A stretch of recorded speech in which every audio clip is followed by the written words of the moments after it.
Welcome back into the GSMC Sports Podcast, as we're going to now be diving into the news that broke yesterday about Derek Carr potentially missing multiple games for the New Orleans Saints. He played on Monday Night Football against the Chiefs, and it was in the fourth quarter where he ended up going down late in the game. It is being listed as an oblique injury. Pretty interesting because it was a play, again, in that fourth quarter. Chiefs had sent an all-out blitz on, I think it was a fourth down. He just sort of threw the ball up to Tipton down the left side of the field to try and get some sort of a miracle play there.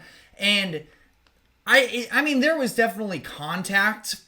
It seems like it was more of a non-contact type of injury, though, in his oblique, and had me wondering a little bit whether or not he was dealing with that injury throughout the course of the game and that he just exacerbated it, because there were a number of those weird leaning off-platform, off-the-back foot throws that he had throughout the course of the game that I thought were reckless, but I wonder also if it was for the sake of trying to, I don't know, avoid some sort of contact or movement that made it worse. But either way, Carr is going to be out for at least a couple weeks, according to Ian Rappaport of NFL Network. So ultimately now, the Saints are 2-3. They are in a division that is very winnable still, because as we talked about after that game on yesterday morning, we discussed that I don't think that anybody in that NFC South is particularly good ultimately. So,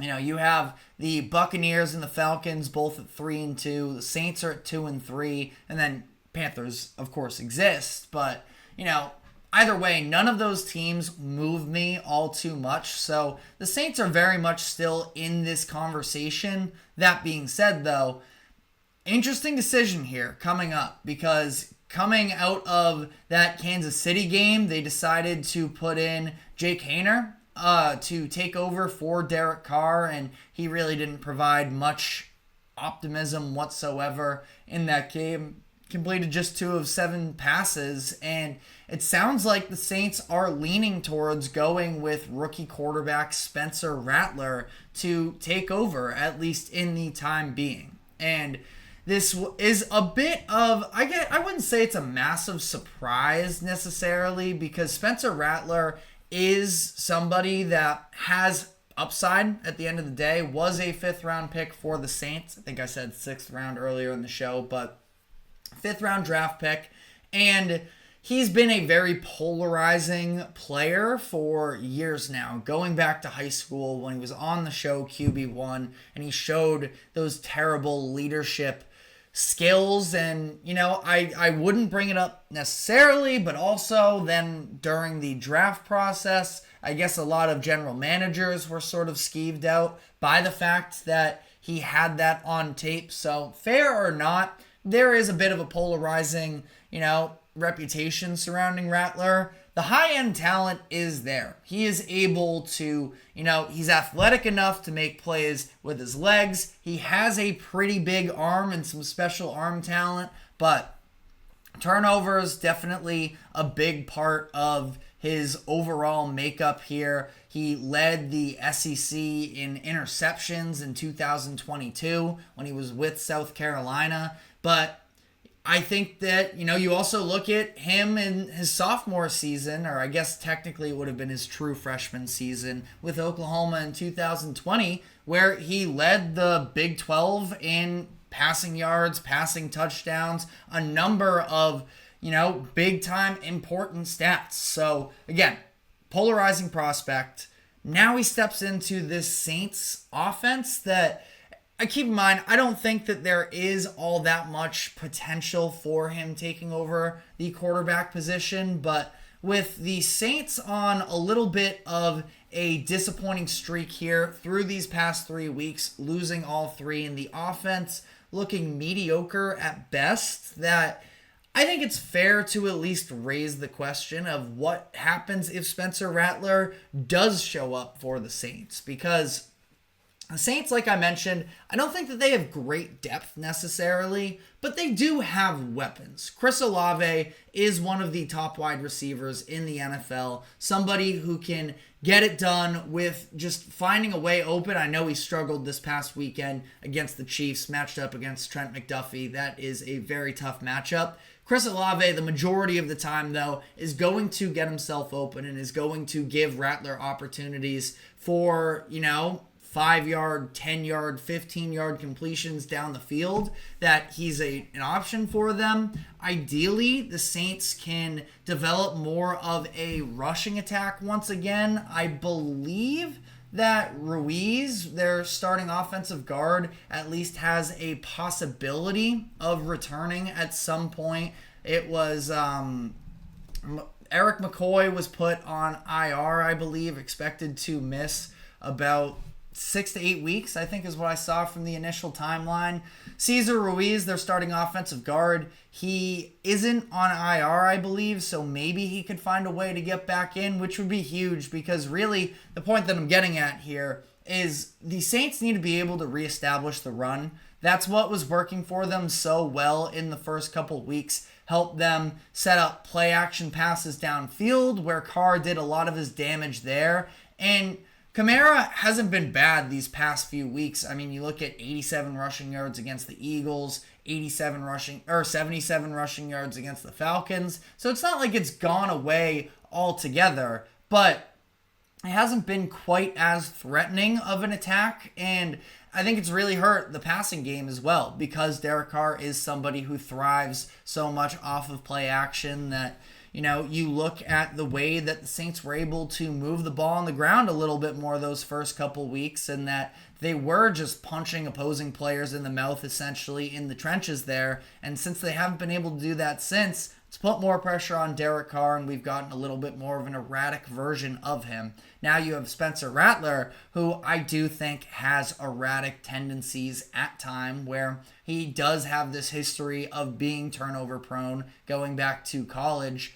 You need to find a way to be able to establish the run game with Kamara to help out Spencer Rattler in this type of a situation. And then Shaheed, like I mentioned, I think that he's still flawed as a go-to, perimeter receiver. He, of course, has the big play potential as much as essentially anybody else in the NFL at this point. It's 3 touchdowns of 40-plus yards this season, receiving touchdowns, I should specifically add. But, he's a great talent, but he's not somebody who's necessarily getting themselves open in the middle of the field on a consistent basis. And really outside of Olave, I think that it gets pretty clunky from that Saints offense. So their next couple games, they are going to be at home against the division rival Tampa Bay Buccaneers. Huge matchup there to not fall too much further back in that divisional race.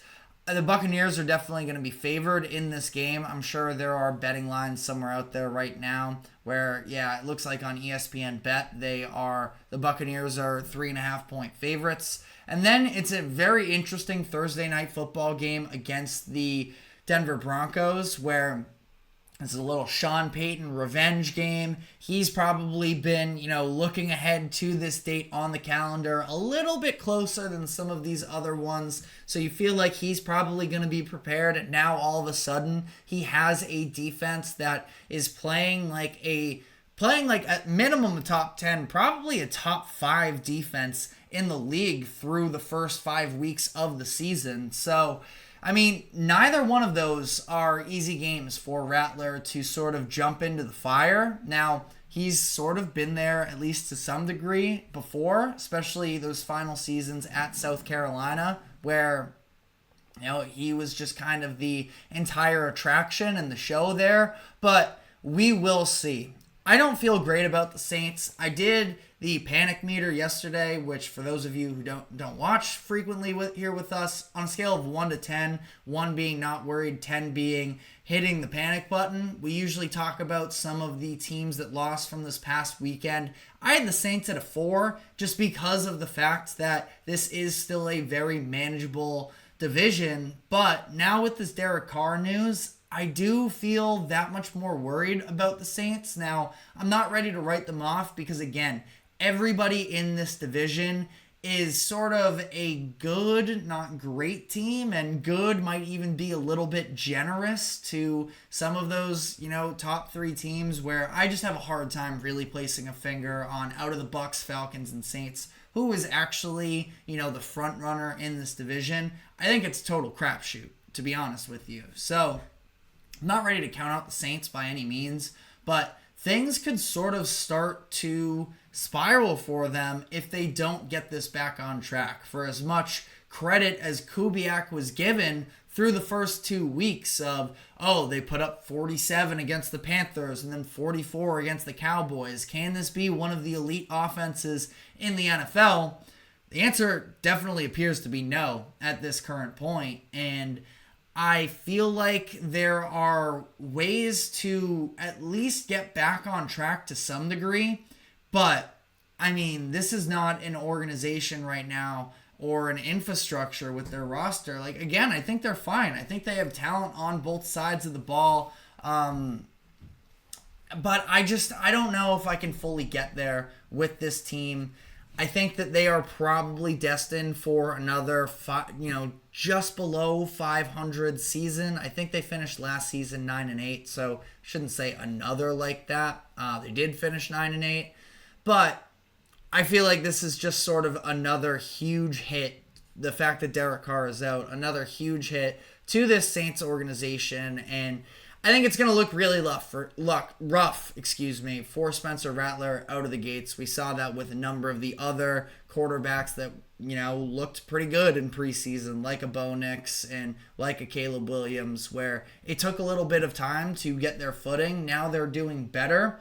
I don't think Spencer Rattler is going to have all that long of a leash, but let me know what your thoughts are in the comment section, as now I want to dive into sort of a little bit of a follow-up from the news that Robert Saleh was just fired as of yesterday morning, talking about some of the other coaches in the NFL who could potentially be fired either mid-season or at the end of the year. So I'm going to be running through a list of five coaches that could be fired in the near future and just sort of gauge how hot the seat is for them. So we're going to be diving into that. But before we do so, we are going to take a quick break. Do not go anywhere. We will be right back.